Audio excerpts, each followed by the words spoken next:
morning po, ma'am. I'm Princess Jane Sarmiento po, a student from Wesleyan University, Philippines. Ngayon po, interviewin ko po kayo. Maaari ko po bang malaman yung pangalan niyo? Philomena Sarmiento. Ilang taon na po kayo?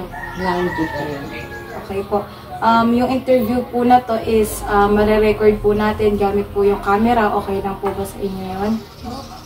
And tatanungin ko po kayo about sa naranasan nyo po sa martial law, tsaka po yung mga opinion nyo po about doon. Okay lang po ba?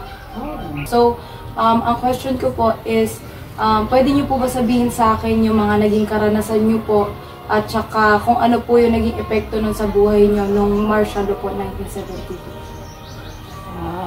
Ang sasabi ko lang buntis ako noon. Nagpa-check up ako dito sa Bitas. Nang aking papauwi, puro sundalo ang kasakay ko sa sasakyan. At masyado ang takot ko. So, mahigpit po talaga sila, no? Ay, oo. Puro nga sundalo yung sa kasakyan. Ang papaliwanag ko po is, paano po, nag-iba po ba yung paningin nyo sa gobyerno tsaka sa mga otoridad nung panahon po ba ng martial law? Oo.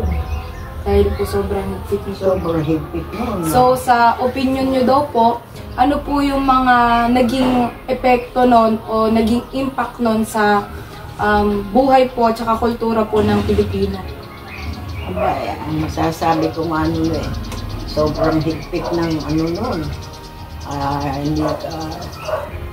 Hindi ka makakalakad ng lalo na sa gabi. Hindi ka makakalakad.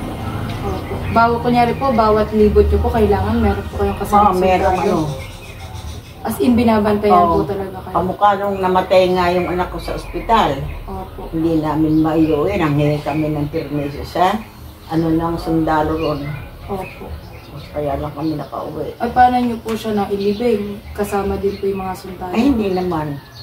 Okay. Ay, sundalong kabanatuan na yun sa headquarter nila yun.